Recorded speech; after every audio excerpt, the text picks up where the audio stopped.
Get in on the action this season with Underdog's Pick'em game. Select higher or lower between 2 and 8 players and compete for up to 325 times your entry. Use code DIRECTOR when signing up to receive up to $1,000 in bonus cash and a free pick.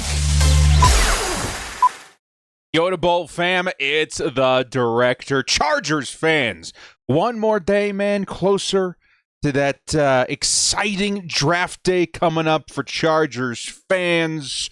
We're highly anticipating, man. The Chargers really killed it last season. We had, our guy Ladd McConkey in the second round. Of course, Joe Alt.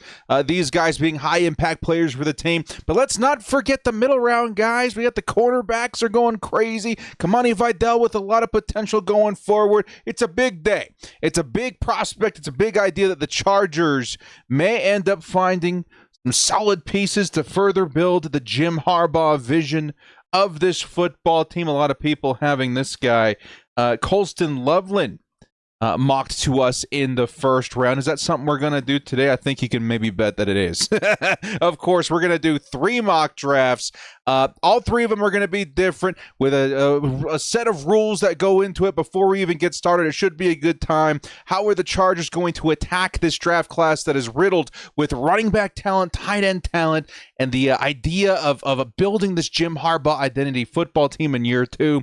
Should be a fun one, man. Before we do get things started, shout out to the sponsor, Underdog. Use code DIRECTOR to receive up to $1,000 in bonus cash. Newcomers, take advantage of the free pick on screen here. It's a great way to support my platform and add some fun along the way. Before we do kick off, hit us up with a like and sub. If you do enjoy this Chargers content, the small amount of time you guys take to like, sub, bell notification helps me out a lot. Let's get into it. Lights, camera, action.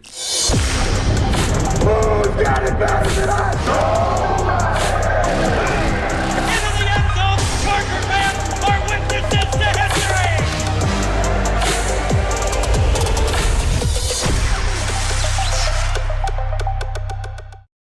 Your Chargers mock draft. Where are we now? This would be like 3, I guess. I don't even know, man. Those are mini mocks and a whole bunch of stuff going on.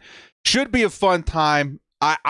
We're at draft season, right? Mondays kind of feel like the appropriate mock Mondays. I kind of feel like everybody does that. We're going to be doing a lot of mock drafts as we get closer to that April date, of which we're all going to be very excited about. But first, shout out to the backdrop, man. I'm going to move it like this way a little bit. You guys see what this is right here? And then that way a little bit. You guys see that right there? Yeah, dude, we upgraded. I think we're just about there. I got a couple of finishing touches I want to do on the set here. I'll show you guys actually real quick here so you can see a more up close look of what you're looking at right there. I got a signed LaDainian Tomlinson helmet for the backdrop that just arrived. Unfortunately, the light box gets blown out on camera a little bit, so we're not going to turn that on for the videos. But looks really, really cool in person. And on the other side, of course, we got our guy Antonio Gates, which honestly, that turned out so much fun, dude. Like, this whole new studio vibe, I'm really feeling it, man. It's going to be a fun time, especially as we get closer to draft season. This may actually be the first draft that I don't go green screen. You guys normally see me in the get up and in the suit and on the stage and everything. I don't know. Maybe we'll still do it. We'll see. But I'm very much so vibing with the new set. Now, before we get into the mock draft, I do want to point out a couple of rules that we're going to live by on this, okay? And this is drafts that I've already done. I'm going to be showing you guys the presentation side of it. But the rules that must be adhered in this draft are that we cannot draft the same player. We're going to go 3 mock drafts, by the way. We've been doing this for a few seasons. Sorry. I forget some of you guys may be new around here. In these videos, we like to go 3 mock drafts deep with only a few rounds. We're going to go three rounds in 3 different mock drafts. The rules being we cannot draft the same player in any of the mock drafts. And the second rule that we have to adhere to is that we need to draft a running back at some point in all of these mock drafts. And the reason for that being is that I truly believe this draft is very special when it comes to the talent of running back. You can say that about a few different positions in this season's draft. You got running back, defensive line is certainly up there, and tight end also certainly up there. I want a piece of any of those positions to grab value wherever I can. The Chargers have been building a nice opportunity for themselves to go best player available, and I find it very hard to believe that at some point they're not going to find the opportunity to grab a running back that is the best player on their board. And I think it would be a good move for this team. Now, maybe some of you guys will push back and say, hey, director, we already got Najee Harris.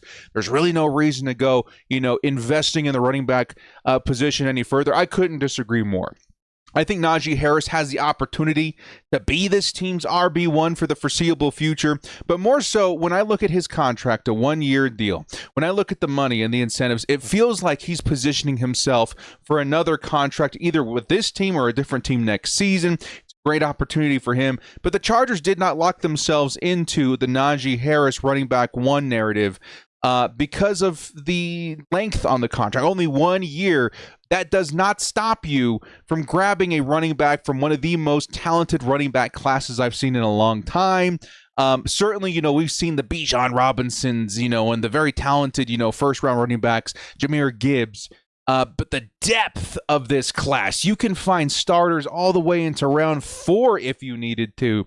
That can be RB1s of the future. That is truly where this class shines. And we're going to try and grab a piece of it in this mock draft today. So let's go ahead and kick off mock draft A. Of course, you guys that have been around a while, you'll know that to follow these mock draft A, B, and C, you can tell me at the very end which one is your favorite. You can, maybe mix and match or find, ways to leave comments of guys that you like in the comment section below. It'll be a good time. So here's draft A. Draft A is going to kick things off again. Cannot draft the same player in any of the drafts.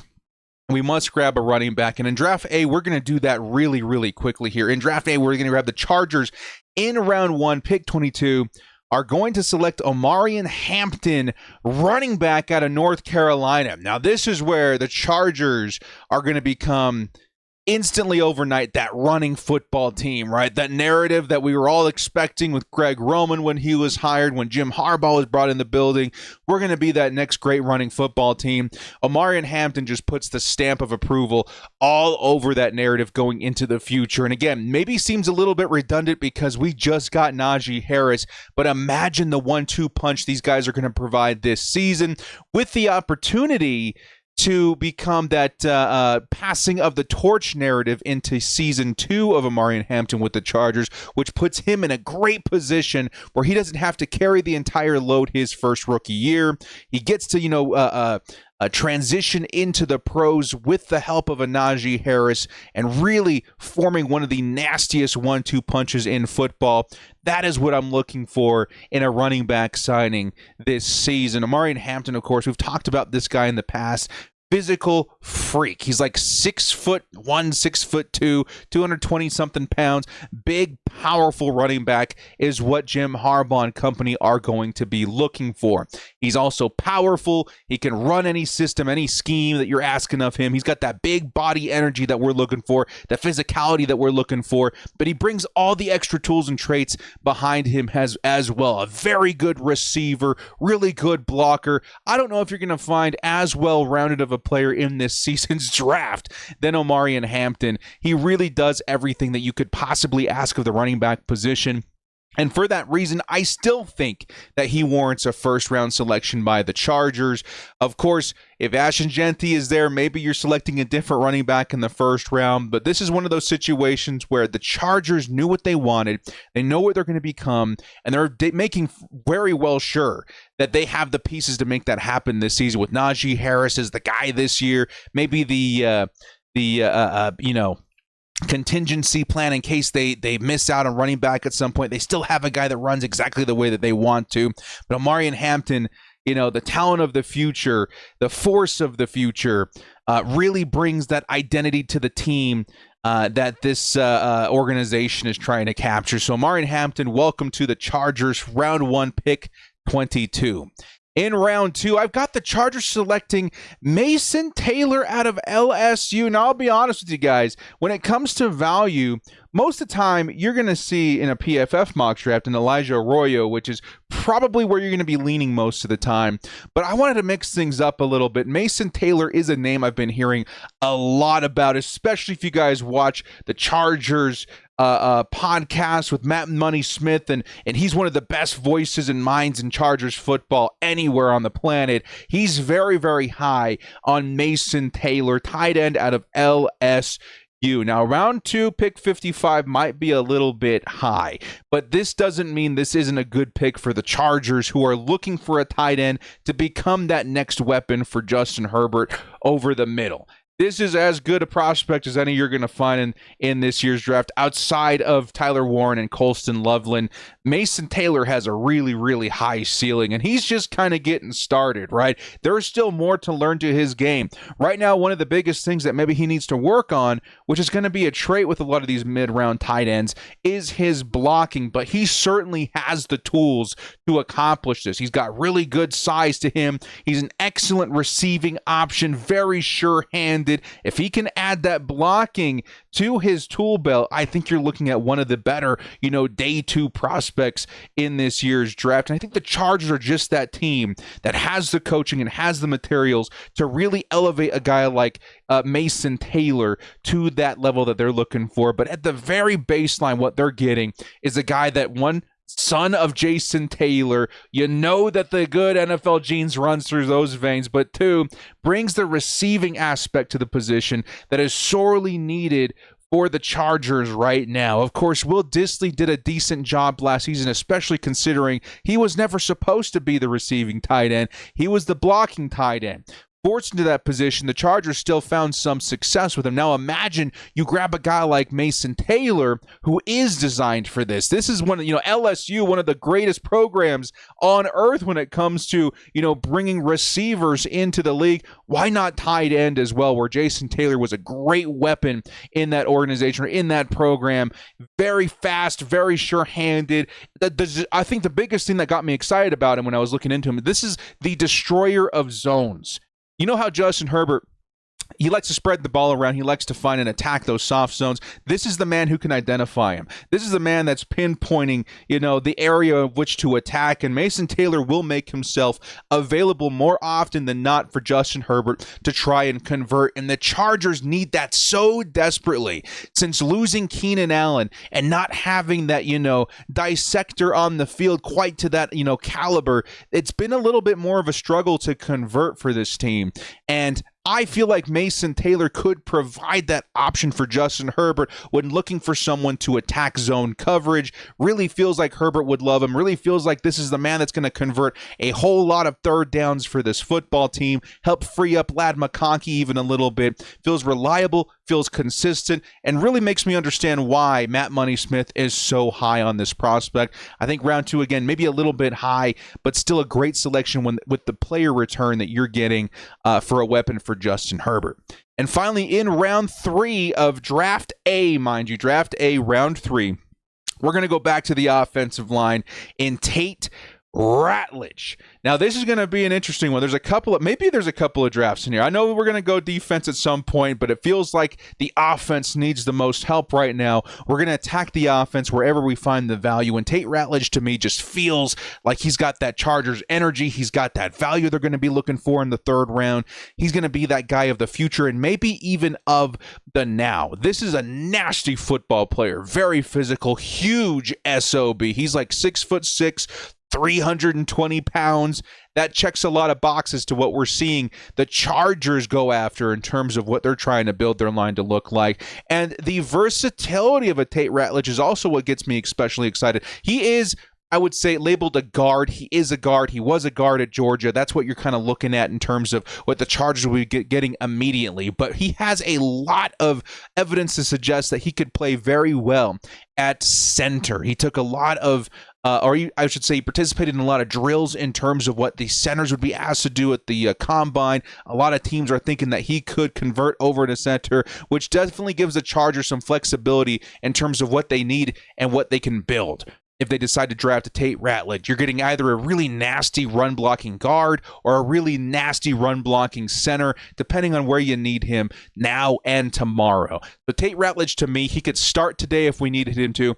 I don't know if we necessarily need that right now, but he's a guy that is going to come very clutch in play in the foreseeable future. And yes, does provide some solid competition for guys like Zion Johnson or anyone who might be underperforming in the interior of that offensive line. So Tate Ratledge feels like a Charger, feels very nasty, and really does add another building block piece to what the Chargers are trying to become as a physical football team. There's your draft A. A reminder, draft A consists of, in the first round, Amari and Hampton, second round, Mason Taylor, and third round, Tate Ratledge. Let's go ahead and move into mock draft B, where the Chargers are going to kick things off in round 1, Colston Loveland. Now, of course, you can't do a Chargers mock draft series without drafting Colston Loveland at some point. This is your tight end prospect that's going to be tied to the Chargers from now until draft day. You got the narrative of Jim Harbaugh and the Michigan Wolverines. You've got the big need at tight end. You've got the big need for weapons for Justin Herbert. It all revolves around this idea that Colston Loveland is the next Los Angeles Charger, and it's one that I really do believe would be such a huge impact for this football team in all the ways that I just listed at the top there. Individually as a player, you're getting something very special if he does join the Chargers roster, even outside the narrative of, he was a Wolverine, he's a Jim Harbaugh guy. Individually as a player, this is an insanely athletic human being for his size. He's got a big frame to him, but it doesn't, he doesn't lack any speed or agility due to that fact. He also has excellent hands, which is something Justin Herbert sorely needs from this football team and from his weapons. The drops have certainly been something that have cost this team the last couple of seasons. You're not going to experience very many of those if you decide to draft Colston Loveland and utilize him heavily, which I would very much so expect the Chargers to do over the middle. Excellent hands, crisp route running. He's the secret weapon that Michigan really leaned into their entire time out there, or his entire time out there, man. Definitely the kind of guy that you want in a run-heavy football team. Get that tight end that tight end position involved. Make that signature, Greg Roman, Jim Harbaugh position that much more lethal. I think you're looking at a very impressive and a pivotal weapon for Justin Herbert in this offense to operate behind. The speed's insane. The catchability is insane. There's a reason why he's being compared to Travis Kelce a heck of a lot as you're going, getting closer and closer to draft day. So Colston Loveland for me, round 1, pick 22. In round 2, we're going pretty offensive heavy today, man. I got the Chargers selecting at pick number 55, Jaden Higgins, who has slowly been climbing rankings and draft boards. Out of Iowa State. This is definitely an option for the Chargers, who are going to be looking for another weapon to complement Ladd McConkey. Now, of course, we went out and got Mike Williams, an excellent X option for this team. Maybe the next one is out there in a guy like Jaden Higgins, who certainly can play anywhere out there on the football field. Big slot, outside, XZ, whatever. This is the guy that can kind of do it all. And there's for good reason the Chargers should be drafting him. For one, you get a guy that's going to be, at very minimum in my mind, an excellent wide receiver 2 for any football team out there, with the possibility of being something even greater. He's an excellent outside option that the Chargers are desperately looking for right now. He's a sure-handed, large, red zone beast. All of these things are things that the Chargers need to add to the roster from the wide receiver position. We definitely were not one of the best red zone teams in the league last season. We need help there. He's a great 6'4", 6'5", I think he's 6'4", framed wide receiver. He's got great hands. He's not going to let you down in that department very often, but he's also got really good route running. Which is why I think he's being compared a lot to T. Higgins. I don't think there's any relation there, but it's something that Chargers fans, myself included, were pounding the table for, all off season. Why not go get a guy in the second round who might be able to supplement a lot of what T. Higgins would have brought to the table? He's a very physical blocker. Perfect fit for, to complement Ladd McConkey. I see no reason why not to continue to build this offense, which needed the most help. Let's be honest with ourselves. The offense really let us down a lot last season, where the defense really was shining. Let's attack these positions as much as we can in the NFL draft. So pick 2 in draft B, we're going to go with Jaden Higgins. Now, finally, again, what was the rule? We got to draft a running back. No same player, no repeat players, and we have to draft a running back. So I'm going to grab me a nice, prospect in the third round that, again, in this draft class should be a starter at some point. I think a lot sooner rather than later, especially on this football team. We're going to grab round 3, pick 86, Devin Neal, running back out of Kansas. Now, this is a guy that I saw in person. Okay, I went to the game in which they played the BYU Cougars. This was one of the reasons they won that football game, man. Of course, the Cougs were a very good team this year, especially defensively. They were very tough to score on, very tough to run on, and the Kansas team that was shouldered by Devin Neal that day was good enough to be the first loss of the Cougs season, which was pretty deep into the season at that point. Very disappointing game for me to watch, but one that gave me a very good look at this particular prospect in Devin Neal. It seemed like I don't think he got a whole lot of yardage, but his runs were very pivotal to the success of the offense of the Kansas Jayhawks that day. And honestly, Devin Neal looks like the kind of guy that the Chargers or any football team are going to find at a value in the third day, or I should say in the third round, and turn into one of those starters that everyone's like, man, how did he slip that far given his production? He's a very, very intelligent running back, unbelievable vision, maybe not like the fastest guy out there, but he's just going to churn yards every single play. I think he ended up scoring twice on the Cougs as well. Really good in the red zone. He's an excellent receiver as well. He's got good power to him. Everything that you're kind of looking for in terms of a starting running back in this league, Devin Neal has. At very worst, he's a really, really good RB2, but I certainly believe with what I witnessed and what I saw that day, this is a starting running back in the NFL. He's the kind of guy that really lets his offensive line shine. He's going to find the hole. He's going to find the block. He's going to follow up. And the Chargers are the kind of football team that will provide an offensive line for a guy like this to really shine and thrive. So Devin Neal, Kansas, I think he would be an excellent weapon, especially this season to pair up with Najee Harris. So here it is again, guys. This is draft B, which is going to consist of Colston Loveland, Jaden Higgins, and Devin Neal. If you guys think draft B is the way to go, type that in the comment section below. Now, to wrap up this video, let's go into draft C swiftly. Speaking of swiftly, starting off with James Pierce Jr., edge out of Tennessee. Mike Green was another guy that I very much so considered, but James Pierce to me really has a unique aspect to his game that I think would thrive with the Chargers, and that is speed, agility, quickness. He's the lightning bolt of that defensive line, man. This dude would be absolutely insane when you think about him lining up opposite of Tuli Tuipulotu, rotating in with, a Khalil Mack. Like, this is the lightning to the thunder, attacking the quarterback with unbelievable speed. Weapon on defense. He ran a 4.47, guys. A 4.47. You know who the next fastest defensive end was in this year's combine? They ran a 4.56. This man ran a 4.47. He's running running back speeds at the defensive end position, which is something that I kind of want to see on this defense. We've seen a lot of different flavors work in terms of defensive talent. I want to see this nasty speed off the edge that James Pierce would provide. He's got not just speed in terms of his running, but man, his hands are super fast. His pursuit and his ability to close the gap is obviously unbelievable. Trying to get to the quarterback, he's twitchy, he's explosive. He would be insane in this line, especially considering what Jesse Minter has been able to do with all these players. I don't know, man. It feels like it would be a very unique take to what this defense is doing. And it would offer an awesome opportunity for James Pierce to really get at the quarterback this year. So I don't know, man. It's definitely a different one.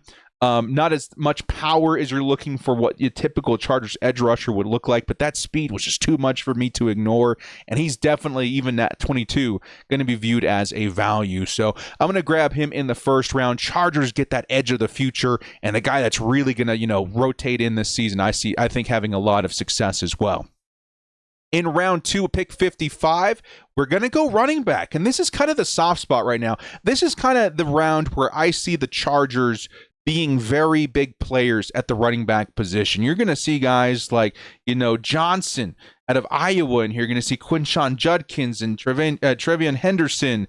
And I think Cam Scatabo is starting to climb into this range as well. There's a whole lot of running back talent in day 2 that feels like it would be the nice spot for the Chargers to attack. And one of my favorite options right now is going to be Quinshon Judkins out of Ohio State. Man, dude, this is going to be one of those guys that if he falls to us at 22, I'm going to be pounding the table for the Chargers to go get that running back of the future. Maybe a little bit redundant with what we have in Najee Harris this season, but man, this is the guy of the future. Powerful running back, 6 foot tall, 220 pounds, attack the line, excellent vision. He's consistent. He's patient. A lot of the things I said about Devin Neal, yeah, you can apply him here to Quinshon Judkins and then multiply it. This is one of the best running backs you're going to find in this draft. If he were in last year's draft or even the year before or whatever, like you're probably looking at a late first rounder, a mid first rounder for some teams.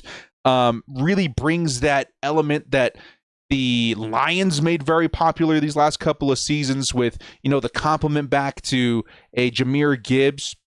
This is definitely one of those guys, man, that feels like he's going to be a really, really good pairing with what the Chargers are trying to do now and in the future. The explosiveness, the balance is insane. Oh, by the way, Montgomery. This is what I was trying to get at. The explosiveness is insane. The balance is insane. The guy never fumbles. He's a great blocker. He can catch. Really feels like at 55, this would be best player available on their board. And I can say the same thing about the other running backs. Amari Hampton, very easy to think that he could be best player available. Devin Neal, very easy to think that he could be best player available, especially in round 2. I think Quinshon Judkins is kind of a no-brainer for me. I'd be running that card up to the pulpit, and you're looking at yourself a Chargers running back of the now, of the future, and a nasty weapon to build around going forward. You just think about what he could do running behind guys like Joe Alt and Mekhi Becton. Like it's nasty. It really is nasty. And I think it would result in one of the nastier running back attacks in football. Finally, in draft C, in round 3, I got the Chargers selecting at pick number 86, Terrence Ferguson. Now, this is the range I really start looking at Harold Fannin and those tight ends, but again, we're kind of mixing it up a little bit today, and Terrence Ferguson is one that I think would be a good value at this point. In round 3, this is a guy that I think it easily, maybe, top of round 3, be targeted by a team that needs a tight end. But late round 3, where the Chargers would be, I think this would be a great value. One of those players where you're like, okay, obviously we're not going to let him slide any further. And would solve a lot of problems for the Chargers in terms of tight end, right? Out of Oregon, I know there's going to be a lot of Oregon Ducks fans in the comments. Definitely hype this guy up, man. The more I'm looking into him, the more I'm watching him, I'm like, hey, this feels like a Chargers tight end, dude.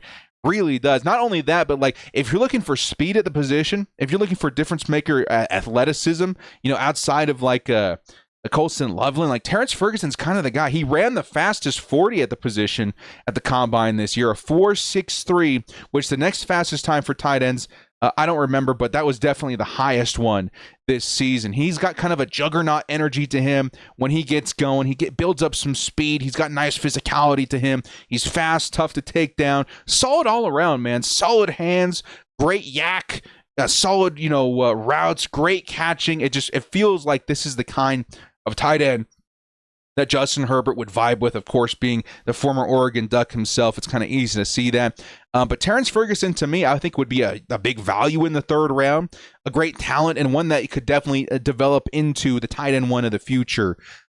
Which the Chargers, if you guys didn't know, signed Tyler Conklin. It's a move that I talked about the day before he was signed by the team. This is a great guy to build up behind Conklin for the season and be that future tight end one going forward. Because, historically, this position takes a little bit of time to get moving and grooving. And Ferguson's the perfect kind of tight end to build into that position going further into the future. So, I don't know, man. Feels like a great pick here at number 86. And the Chargers get their weapon, the Oregon Duck connection.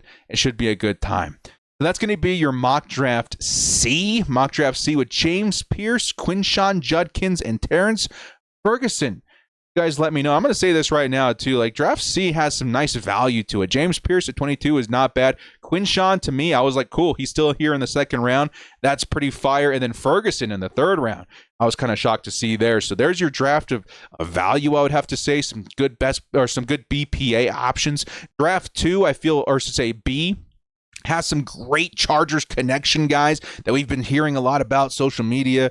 Fans, Colston Loveland's going to be the big one, but Jaden Higgins, also a big fan favorite at this point, would really solve that complement wide receiver problem that we've been having. And Devin Neal, don't sleep on this guy either, man. He could, in this particular system, in this particular team, really, really shine. And then finally, draft A, Omarion Hampton, the big weapon. He's going to be the future of the franchise, in terms of, when you think of the Chargers, you're going to be thinking of Hampton and Justin Herbert for the most part. He's that kind of impact player. Followed by Mason Taylor, who's got a lot of upside in terms of a tight end one, and then rounding it out with one of the greatest, or I should say one of the best, I would say, Chargers fits at offensive line in terms of nastiness and toughness, and Tate Ratledge. Feels pretty cool to me. So you guys in the comment section, let me know, do you prefer draft A, B, or C, and how would you change things up or shake things up in those aspects if you needed to? Guys, thank you so much for joining me. This has been The Director. Leave your prospects in the comment section below, guys, that you want me looking into. I've been slowly, chopping away at these guys. I feel pretty confident going into round 3 and 4 at this point, kind of.